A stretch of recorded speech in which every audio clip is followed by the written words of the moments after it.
우진엔텍 코스닥 상장 첫날 상한가. 우진엔텍이 코스닥 상장 첫날 상한가를 기록했다. 24일 마켓포인트에 따르면 이날 오전 9시 우진엔텍은 공모가 대비 300% 오른 21,200원을 기록했다. 우진엔텍은 앞서 기관 투자자 대상 수요일 측에서 1263.32 대 1의 경쟁률을 기록해 공모가를 희망 범위 상단을 초과한 5,300원으로 확정했다.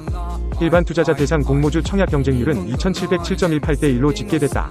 우진엔텍은 원전 가동에 필수적인 정비 사업을 중심으로 전국 10곳의 원자력 및 화력발전소에서 계측제어 설비 정비 용역과 시운전 공사를 제공하는 기업이다. 우진엔텍은 지난해 매출 374억 원, 영업이익 57억 원을 기록했다. 작년 3분기 기준 수주잔고 총 478억 원 이상을 보유하고 있다. 원전 생태계의 회복 속에서 수주를 확대해가며 꾸준한 매출 성장률과 이익률을 달성해가겠다는 목표다. 메리츠증권은 24일 SK이노베이션의 주요 자회사인 배터리 기업 SK온이 올해 수익성 부진에 시달릴 것이라며 SK이노베이션의 목표 주가를 기존 21만원에서 17만원으로 내렸다. 투자 의견은 매수를 유지했다. 노우호 연구원은 이날 관련 보고서에서 SK이노베이션이 지난해 4분기 1,012억 원의 영업 손실을 내 시장의 기대치를 밑도는 실적을 냈을 것으로 추정했다. 그는 자회사 SK온의 경우 고객사 포드 관련 판매 호조에도 불구하고 판매 단가 하락과 일부 설비 고정 비용 반영 등으로 흑자 전환에 실패해 1,981억 원의 영업 손실이 났을 것으로 추정한다라고 실적 부진의 배경을 설명했다. 또 SK이노베이션의 정유화학 부문 사업도 연말 유가 변동성이 확대되고 수요 비수기의 영향으로 재고자산 평가 손실이 발생해 수익성이 부진했다라고 밝혔다. 특히 자회사 SK온의 수익성 부진 문제는 올해도 이어질 것으로 내다봤다. 노 연구원은 이미 주력 고객사들이 올해 연간 판매 가능 예상 규모를 절반으로 축소해 수요 부진의 경고 신호가 나온 상태라면서 SK온은 올해도 5,310억 원의 영업 손실을 낼 것으로 추정, 연간 흑자 전환 가능성은 작은 편이다라고 말했다. 그는 이런 상황을 반영해 SK이노베이션의 자회사 SK온과 SKI테크놀로지의 사업 가치를 기존보다 낮춘 20조 9천억 원으로 산출, 적정 목표 주가를 17만원으로 하향 조정했다. 하나투자증권은 24일 2차전지 업황 둔화에도 SKI테크놀로지의 지난해 4분기 영업이익이 시장 기대치를 상회하고 미국 제재 수혜 등으로 올해 실적도 개선될 것이라고 전망했다. 이용욱 연구원은 SKI테크놀로지의 작년 4분기 영업이익은 107억 원으로 컨센서스를 상회할 것이라며 전방시장 부진에도 불구하고 캡티브 고객사와의 바인딩 계약 등으로 출하량이 전분기 대비 9% 늘어나고 예상과 달리 연말 일회성 비용이 추가로 발생하지 않았기 때문이라고 설명했다. 이어 올해부터 미국 제재로 전기차 보조금을 수령하기 위해 외국 의료기업 부품 사용을 제외해야 하는 상황에서 주요 경쟁사인 중국의 창신 신소재는 미국 진출 부담이 커져 북미 투자 규모를 기존 계획보다 70% 축소한 것으로 보인다며 해당 제재로 한국 업체 등이 혜택을 받을 것으로 보이는 가운데 SKI테크놀로지의 고객사 다변화가 기대된다고 했다. 그러면서 올해 SKI테크놀로지의 연간 영업이익은 785억 원으로 지난해의 5배 수준으로 증가할 것이라고 전망했다.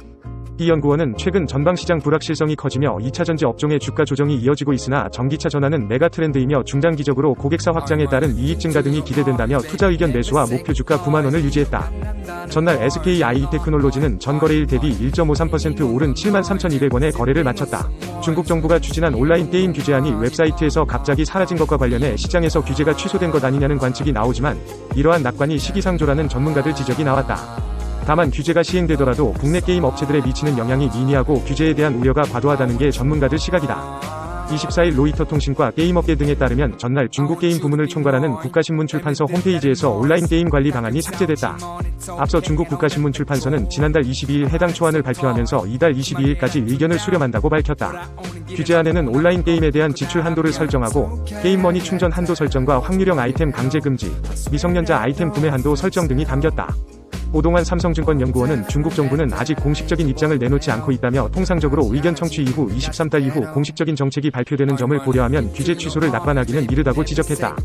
오 연구원은 중국 정부의 정책 불확실성을 감안하면 향후에도 게임 업종에 대한 규제는 일정 수준 유지된다고 가정하는 것이 합리적이라며 확률형 아이템 규제나 미성년자 보호 조치 등은 다른 국가에서도 어느 정도 도입하고 있는 만큼 향후라도 적용될 가능성이 높다고 설명했다. 다만 중국에서 유의미한 매출을 발생시키는 국산 다중 접속력 수행 게임이 없는 만큼 규제안이 그대로 적용되더라도 국내 업체들에 미치는 영향은 제한적이라고 덧붙였다. 최승호 상상인증권 연구원은 규제안 초안 자체가 너무 모호하다며 결국 수정이 필요할 수밖에 없고 완화하는 방향으로 갈 가능성이 높으니 시장에서 너무 과하게 우려할 필요는 없다고 강조했다.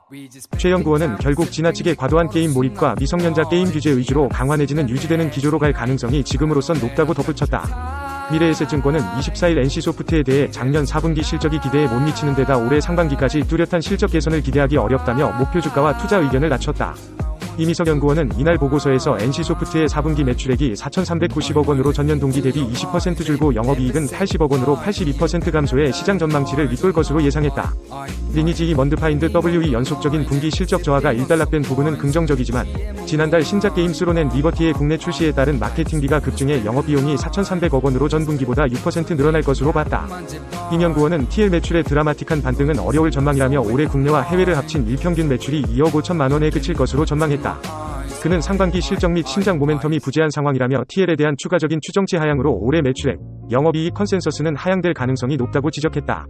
하향 조정된 올해 실적 전망치를 반영해 NC소프트의 목표 주가를 33만 원에서 22만 원으로 33% 낮추고 투자 의견은 매수에서 트레이딩 바이로 내렸다. NH투자증권은 24일 현대건설이 당분간 주택 부문에서의 원가 부담으로 수익성 저조 현상이 이어질 것이라며 목표 주가를 기존 48,000원에서 42,000원으로 낮췄다. 투자 의견은 매수를 유지했다. 이민재 연구원은 이날 관련 보고서에서 더디게 회복하는 주택 부문의 원가율을 감안해 별도 부문 영업가치에 적용하는 12개월 이동평균 상각전 영업이익을 기존보다 14% 하향 조정하게 됐다며 목표 주가 하향 배경을 설명했다. 그는 올해 별도 기준 주택 부문 원가율은 93%가량으로 추정한다며 원가율이 높았던 지난 2022년 상반기 이전의 분양 현장들이 점차 입주를 시작하면서 관련 매출이 감소, 하반기 이후 원가율이 정상화될 것으로 예상한다라고 말했다. 지난해 4분기 실적도 시장의 눈높이를 밑도는 것으로 추정했다. NH투자증권은 연결 기준 현대건설의 지난해 4분기 영업이익이 1,445억 원으로 1년 전보다 95% 증가했을 것으로 보고 있다. 이 연구원은 실적 부진 배경에 대해 별도 기준의 원가율이 95%로 국내 주택 부문의 비용 부담이 계속되는 와중에 카타르 루사일 플라자 프로젝트에서 소송 관련 비용 500억 원도 발생했기 때문이라고 설명했다. 다만 부진한 국내 부동산을 대체할 중동 지역의 플랜트와 토목 프로젝트, 국내외로 확대되는 신규 원전 프로젝트 등을 고려해 투자 의견은 매수를 유지한다라고 말했다.